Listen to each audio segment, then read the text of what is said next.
Hello, this is Writers at Work, a podcast for readers and writers about the joys, heartaches, challenges, and satisfaction of the creative writing process. I'm your host, Jim Fusilli. My guest on Writers at Work is Will Smith, Emmy Award-winning writer and producer, as well as a novelist and a stand-up comedian. I'm speaking to Will just after he won the Emmy for Outstanding Writing for a drama series for his work on Slow Horses, the Apple TV series based on Mick Herron's novels. Slow Horses is now in its fourth season, and if I may say so, this is its best. Will won Emmys in 2015 and 16 as part of the writing staff for the HBO series Veep. He also wrote for The Thick of It, the BBC series that was the inspiration for Veep. You can also find that on Apple TV. Earlier, Will had a notable career in his native UK as a stand-up comedian and a comic actor alongside the likes of Ricky Gervais and Sacha Baron Cohen. He is a TV writer of the highest degree. Will Smith, welcome to Writers at Work. Thank you. Before we begin, congratulations on what might have been the most efficient acceptance speech in the history of award shows. I thought that man knows how to get his point across in as few words as possible. That means an awful lot to hear that, actually, because I did think about it in advance. But that comes from writing your stand-up act, right?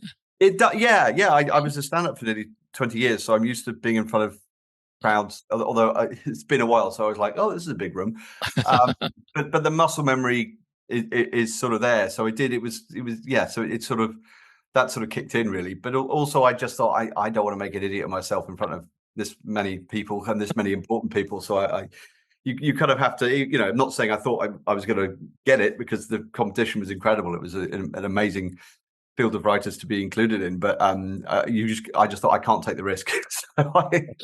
So that's great to hear that it came across that well. But I wonder if most people realize that a stand-up comedian is first and foremost a writer. Absolutely, yeah.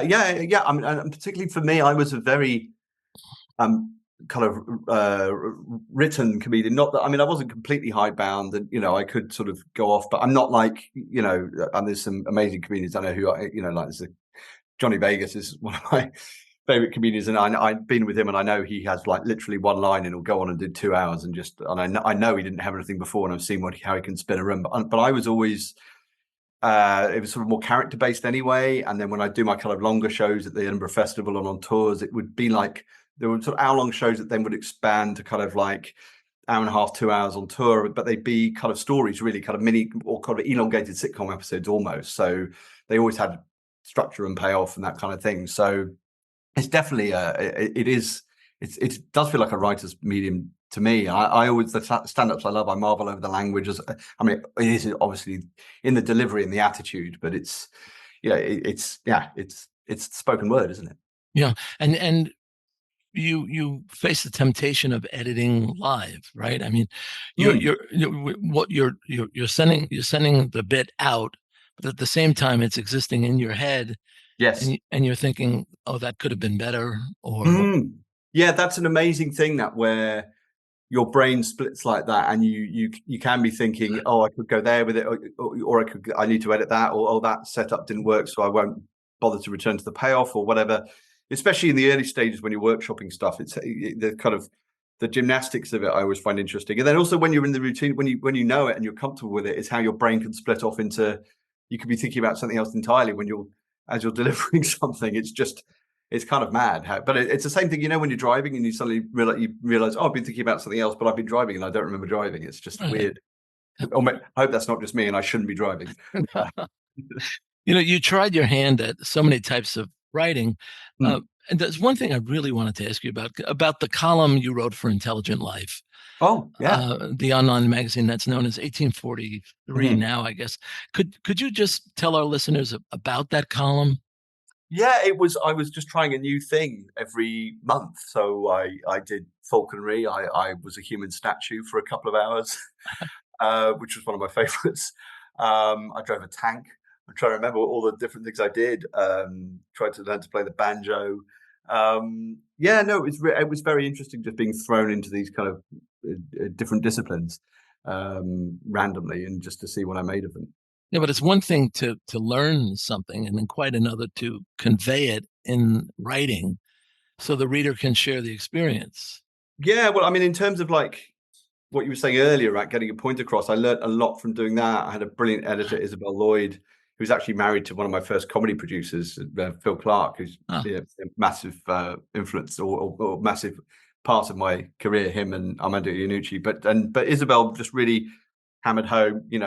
Each paragraph is 100 words, and it's got to have a point and move it on in a similar way that I learned from Armando, where each scene has got to be doing more than one thing at once. Do 2 or 3 things at once. You've got to move the story on. It's not going to repeat, and you've just got to keep the energy going. And it's those kind of things you absorb, and then you sort of apply even kind of unconsciously. That's what you're trying to do, or I think that's what I'm trying to do with the show like Slow Horses, where it is kind of juggling lots of different tones and styles at the same time as doing an espionage plot and a thriller plot and action. So it's just sort of keeping as many things going at once without making it cluttered and convoluted, but making it kind of lean and interesting and dynamic.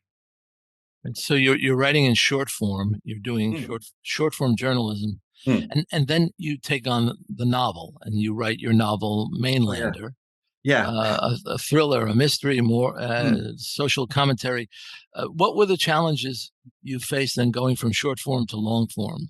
Well, the main challenge on that, which is one I kind of consciously set myself, was to take away the kind of scaffolding of humor. Really, I mean, there is humor in the book at points, but it's by no means a kind of comic book. And so it was just, what would my voice be without relying on that rhythm, and finding you can sort of use the kind of the skills of comedy in terms of plot and pace and getting character across and payoffs and all of that, but in a kind of long form story structure. And it was also something I wanted to do because, as well as I'm quite eclectic in my influences, in that my absolute gods are Laurel and Hardy, but I love George Eliot, I love Alexander Payne and James Cameron and Michael Mann and Charlotte Bronte, and so it's kind of, and John le Carre, and there's modern writers I really revere as well. Peter Matheson's Shadow Country is one of my favorite books, and so there's a lot of things I like and a lot of things I want to do, and so that was just a thing I felt really kind of compelled to write, really. And also it was set in Jersey in 1987, which is the sort of where I grew up. So it was kind of, and I missed the place, I think, and so it was sort of recreating it in my head was part of the appeal of doing that book, I think. Mm.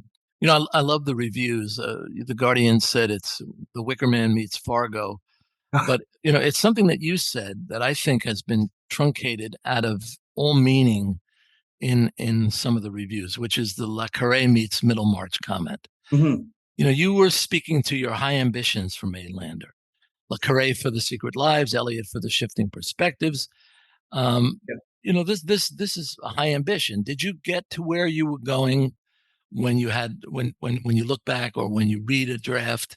Do you think you got what you were looking for?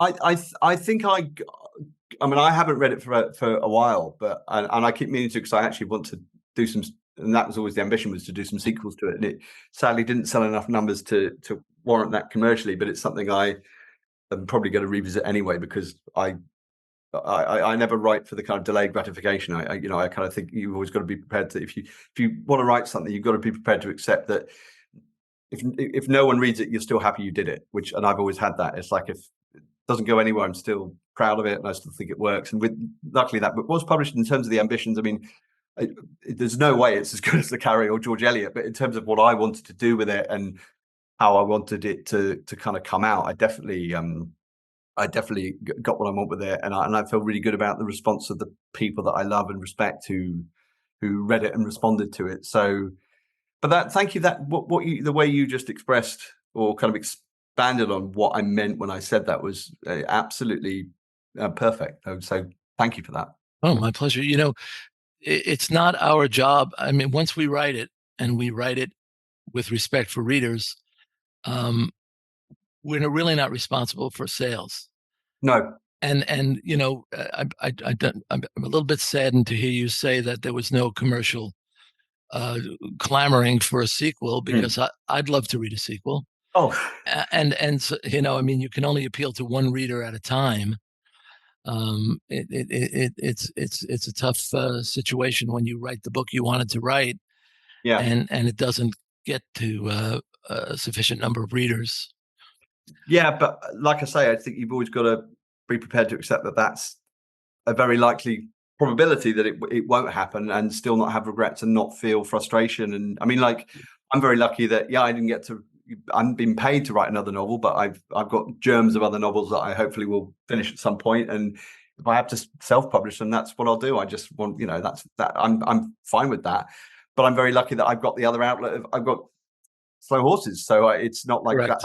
And that again, I think I'm lucky that I was able to do lots of different things between stand-up and bits of acting, novel writing, TV writing, radio writing, whatever. It's like there's always somewhere else to go with it. I'm not hanging it all on one thing. And like I say, you've got to enjoy the journey, enjoy the process of it, and then the rest is a bonus. Because if you kind of hang your validation on things that are out of your control, you're going to be disappointed a lot. And I just think you've got to be proud of the material you do. Like that, the part of the reason I got Slow Horses was Jamie Lawrence, and who was amazing exec on the show. I'd given him a spec script that was a sort of similar in a similar tonal space, and that it was a kind of thriller, but it had kind of moments of comedy. And then, so off the back of that, he got me to read Slow Horses, and then off we went, really. But I have no regrets that spec script I wrote has not been made or read by any number of people, because it got me Slow Horses, just as I have no regrets that Slow Horses took a long time to get to the screen, because it meant I was a better writer by the time it actually happened. I had more experience on other shows, and you just have to sort of take a kind of wide perspective of these things and just keep going and trust that you get there, but also if you don't get there, that you've enjoyed the attempt, I suppose. You said that I love this comment. The chain from author to reader is short and simple: agent, editor, proofreader, shop. Mm. In TV, the script will have to be signed off by producers, executive producers, genre commissioners, and channel commissioners, and that is only the starting point. When you signed on for the thick of it, was it difficult to adapt, to surrender independence? No, I mean, think of it, we were very, very lucky because Armando is kind of his own thing, really, and he just, well, he'll just do it his way. It's not that he doesn't take notes; he does. And when we were with, I mean, it's just. I mean, it's like, I love good notes. Everybody loves good notes. They make it better. Nobody's input is fantastic when it inspires you and it comes from a perspective you hadn't thought about. But Armando won't tolerate bad or unnecessary notes, or so he. And also, when the thick of it started, he got money for a pilot, and then he made 3 episodes. So it was a kind of seed money to just go away and do his little things like a side project. So he kind of had total autonomy at that point.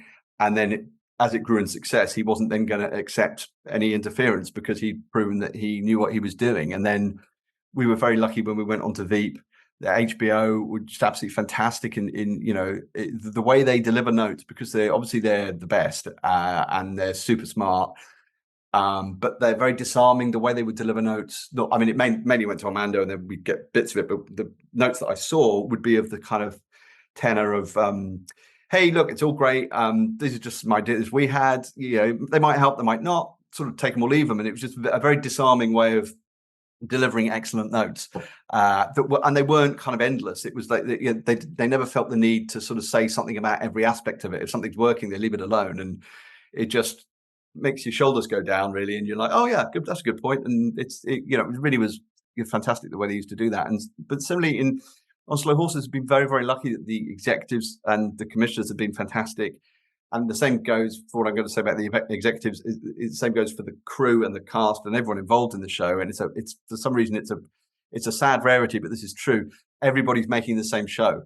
Everybody knows what it is and is on board. So you've not got any kind of course correction or anyone pulling it in a way that it shouldn't be going. It's like we all want it to be the best it can be. And I mean, if everyone had their individual edit, it would be kind of, mine would be 15% different from the directors, which would be probably 15% different from the execs, 15% different from Apple's maybe. But it's that blend of those people all inputting into it, from those different points of view that make it what it is, because everybody's got a slightly different eye on, what the thing is.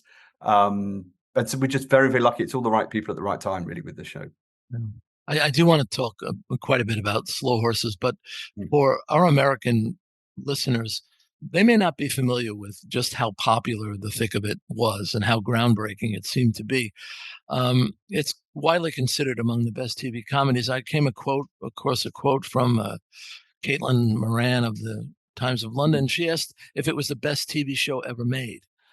Um, can you look back and think of an episode where you felt that you had really made a significant contribution and that you thought, this is for me?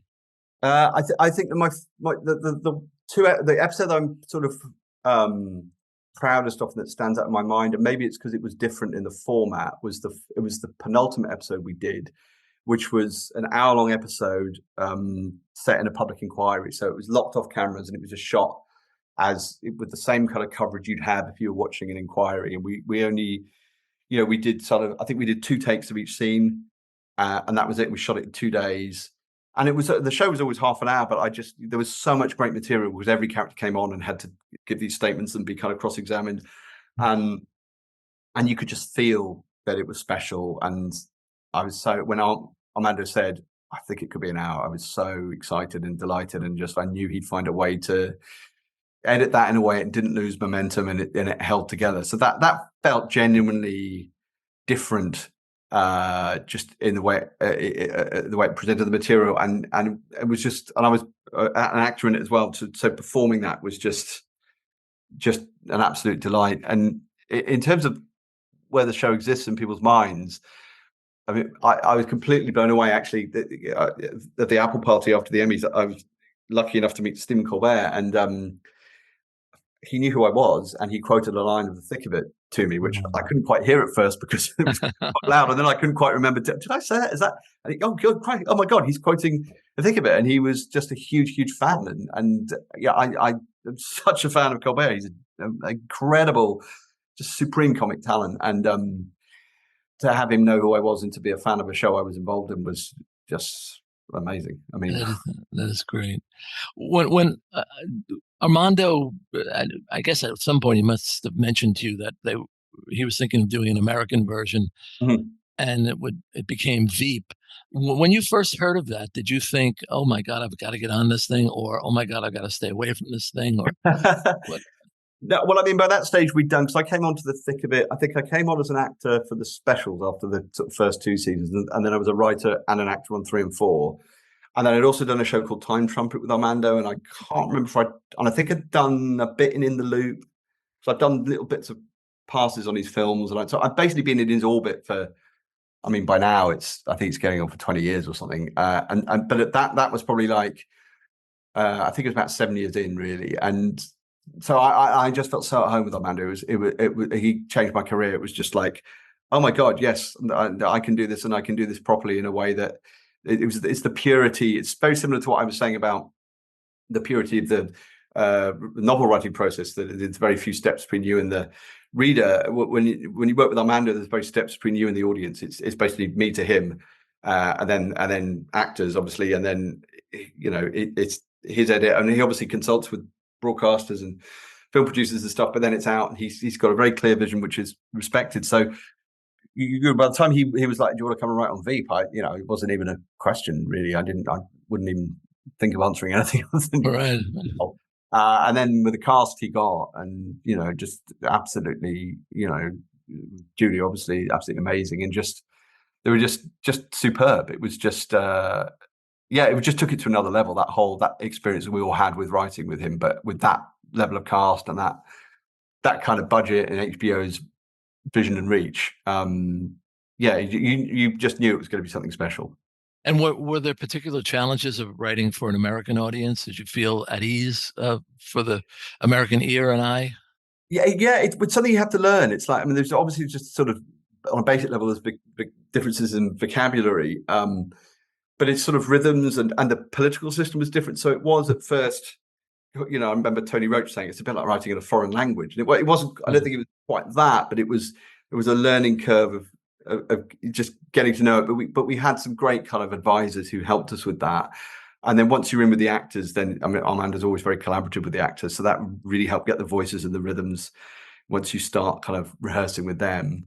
But it was interesting because I stayed on. I did 2 seasons with Dave Mandel after Armando moved away, and it was interesting because that was then an all-American team apart from me and Sean Gray and Georgia Pritchett. We came on from Thick of It, and Chris Addison directed some as well from Thick of It and Veep. But it was hearing those writers and reading those writers. There would just be references that I would never have got or wouldn't have known how to reach for in just sort of cultural references and just extra things they brought to it that I was like, oh, we'd never have, been able to, we don't have access to that to that kind of side of the culture. So it was that was very interesting seeing that difference. So now we're leading into Slow Horses.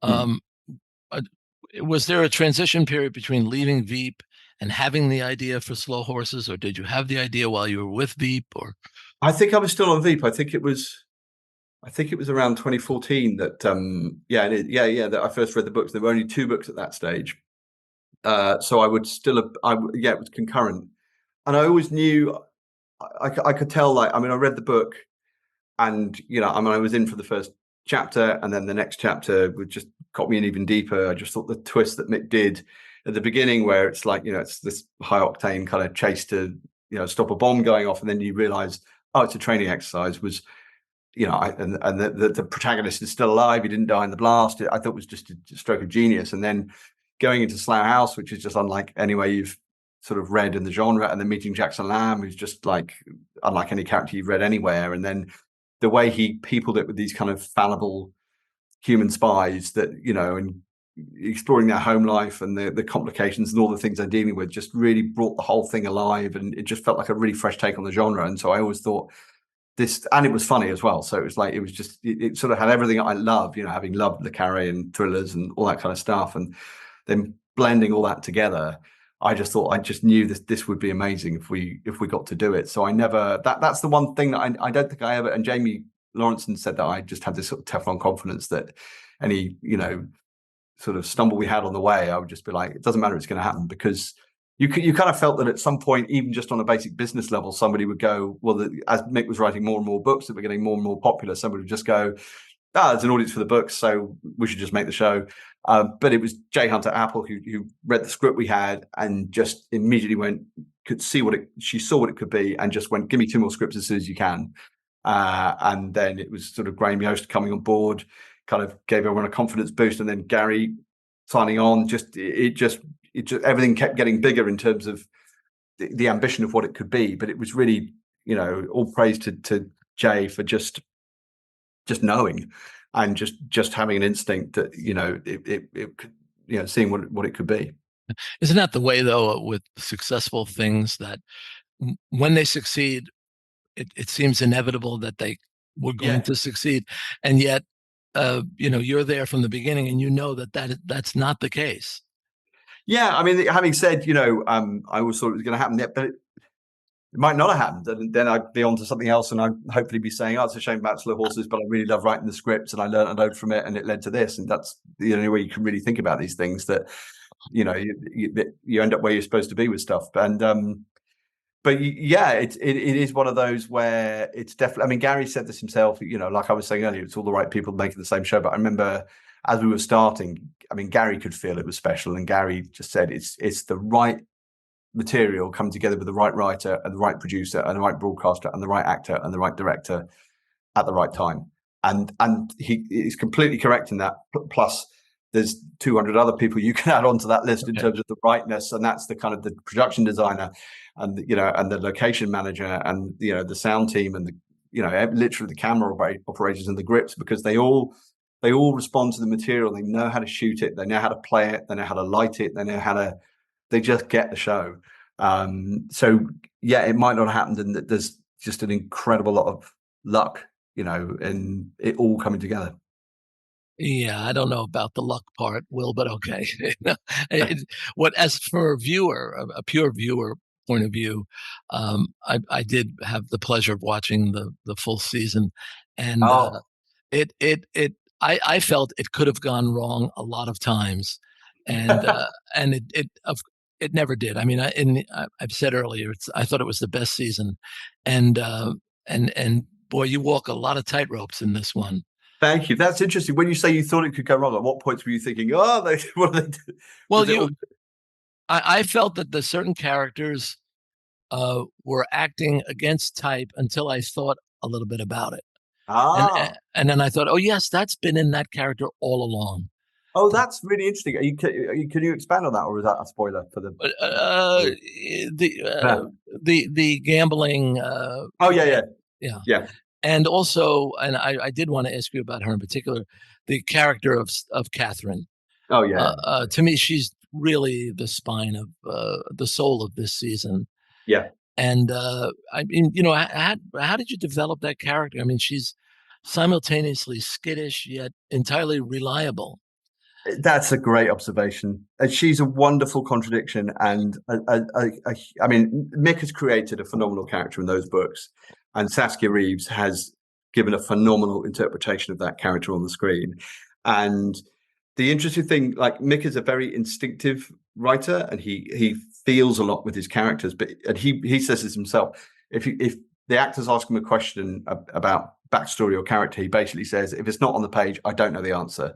That he's put everything he knows into the books, and the rest is up for grabs. Like he's not like, so don't do anything that I haven't sanctioned. He's basically saying to them, you have license to interpret and fill in the blanks in the way you want. And when we started with Saskia, I remember having a like early meeting with her with James Hawes where we were kind of running scenes with Gary, and she has a whole folder of like Catherine's backstory, and it was all kind of like she thinks that her dad probably wanted a boy.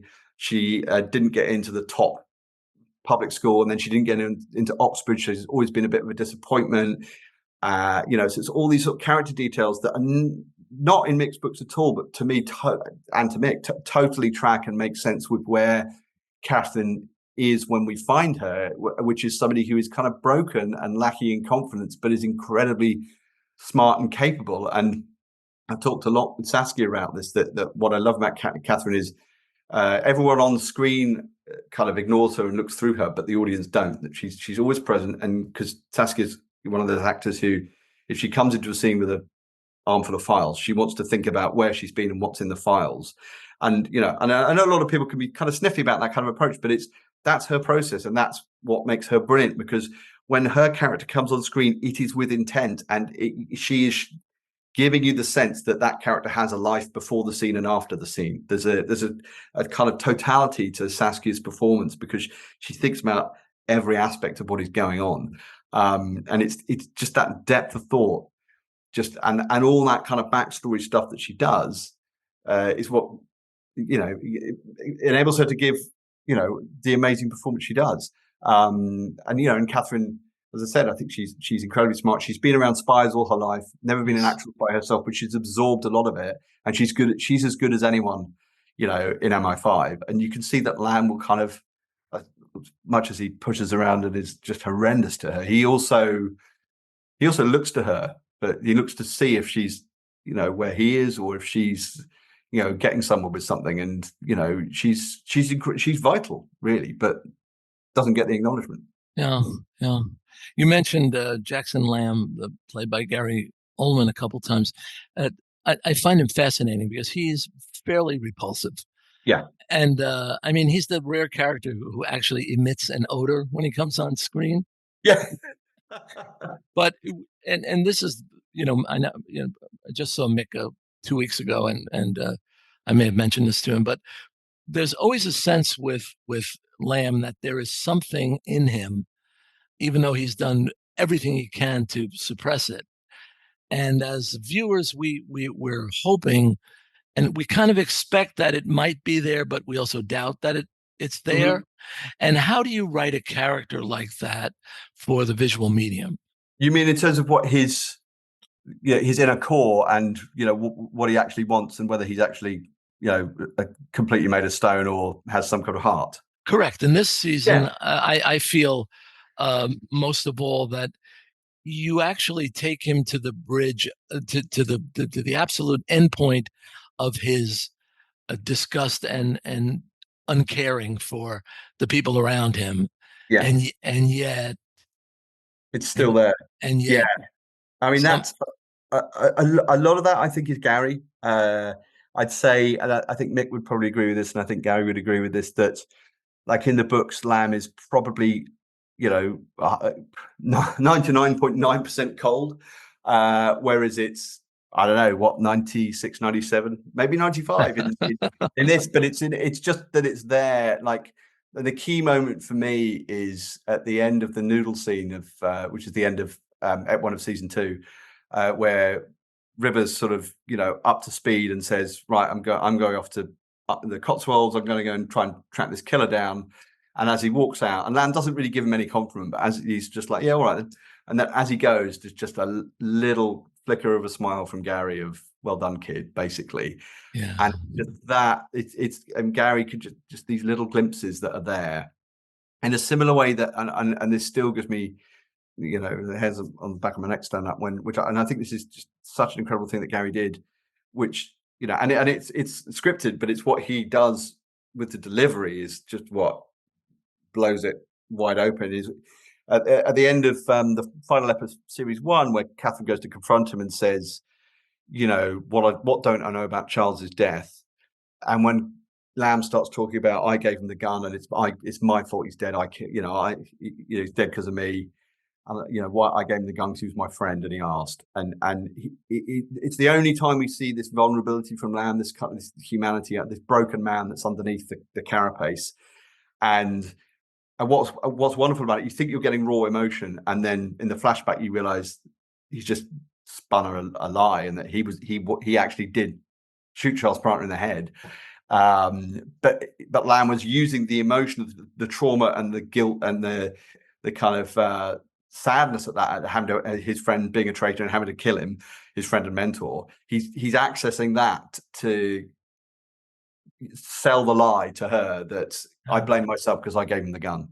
yeah And I just thought that was just incredible what he did there, and that's what he does. Is there, and in season five, I think given what you picked up on here, I think you will really love what we do with Lamb in series five, because there's a similar kind of little chinks opening of, and that's what I find fascinating about Lamb is he's, I think I might have said this before, but he's quite rare in that his character arc is all in the backstory, that we're meeting him at the end where he's this burnt out wreck who's been kind of spat out by the system and burnt out, and then we're gradually exploring or kind of opening up the reasons that led him to be the the monstrous arsehole that we know and love. so what's next for Will Smith? We're finishing on Series 5 and Slow Horses, and then I don't know. I mean, I'm just, I just feel so lucky to have done something so incredible, and I just, you know, just always want to work with these actors and this crew, and and in this kind of environment where everybody is feeding in such a kind of catalytic way, and that's been the joy of it, is how I respond to mixed material and how the actors then respond to my interpretation of mixed material. And then I mean, I haven't talked about the music. The music is, I think, incredible. It's such a, That's and the Dan, design of it, but the music, to me, you can't imagine any other theme tune now, and it's Daniel is amazing. He's amazing. that when that piece of music came in, we were filming we were filming series two, and series one had been edited, and they were doing the music, and that came in, and it's really, to me, is Lamb's theme, and it blew me away, and I just put it on a loop when I was writing. I'd be writing because that's Lamb. I can feel that it's like he's walking, the rhythm of the walk or whatever it is. It just, there's something so off kilter about it. It's so melodic, and it reminds me actually of, and which is a sort of touchstone movie for me, and a massive influence that I haven't really spoken about. And I don't mean to diminish Daniel's incredible achievement with No, that, no, no. but it reminds me. It does a similar thing to the Withnail's theme in Withnail and I, where Mm. it's just very melancholic, and it completely represents the character, which is just a remarkable thing to just represent a character in music. In the same way as I feel that Tom Burton, the designer, and Choi Ho-man, who's now our designer, represent Lamb with Slough House, and I think that's incredible. But that music, but with Nail, similarly, you're dealing with a broken man who lashes out at people around him, and and also like writing wise, I revere Bruce Robinson, and just how that film it's the most hilarious film of all time, but there's not a joke in it. Everything is coming from character and story, and you're just happy to watch it. There's just no jokes. It's just people talking in what seems like a very genuine and heartfelt way, but it just happens to be hilarious. And like Alexander Payne has that gift as well. Like Sideways, it's for the same reason. And those are the kind of people and kind of films that I aspire to, is that, and David Chase, David Simon, David Milch, those kind of guys. It works incredible. But what you mentioned, and also in your work, is respect for the viewer, because you believe that the viewer will understand subtext and will, there are not many scenes in Slow Horses you could point to and say that is funny. Yeah. But there are very many scenes that there's humor in. Yes. And you trust the viewer to be able to suss that out. Yeah, and also it's the primary function isn't to be funny. That's why when people were worried about the tone, this is sort of initially as to whether it could even be done, and then as we're making it, there's it wasn't a big thing, but it's still like, how do we walk that line? And I always felt, well, we just do what Mick Herron did. I mean, his books are in the thriller section, but they're really funny. Nobody thinks of them as comic novels. You believe the characters, believe the plots. It's that's what you do. And similarly, like, it's what I've been doing with Armando, really. I mean, Veep you could argue Veep is a drama with funny moments. If it's not, again, it's trying not to make it sound like jokes. And that's what I took into this. It's I remember Armando saying he'd cut the joke in the edit because he felt that character wouldn't be trying to be funny at that particular moment, given what had happened in the story. And that's what we have on Slow Horses, is like, it can't feel like we're crowbarring a joke in. It's got to feel like that's what that character would say at that particular moment. And I think as long as that feels natural, you're okay. And I heard Michael Imperioli said a really great and interesting thing. I was reading kind of the book of their podcast of the history of The Sopranos, and he said he felt that if the scene made sense to the actors, then it would make sense to the viewer. And I think that's right. If the actors have questions, there's something wrong with it. But if they can't play it because it doesn't feel right, in the same way that, and I know from my experience as an actor, and so I minimal compared to the incredible cast that we have, but like, if an actor finds it hard to get the line's wrong, because there should be a natural order to the words. You shouldn't be having to think what comes next. It should make sense. There should be a flow to it. And so it's all about, if the actors are happy and it's making sense to them and feeling true and real to them, then it's going to be fine. The audience is going to be fine. That's what they're kind of the sort of the stress test, really, I think. Yeah. Will Smith, thanks so much for all the great, smart work you've given us. And thanks for joining me at Writers at Work. Thank you. I just thank you. This has been an absolutely delightful conversation that I wish could go on for hours. Absolutely, just really lovely talking to you. Thank you so much. I wish you all the best, Will. Thank you, and you. Writers at Work is a production of Bliss Publications. Erin Mitchell is our producer. Music is by Joni Mitchell, performed by Keith Jarrett. For more, see writersatworkpodcast.com. I'm your host, Jim Fusilli. Until next time, happy reading.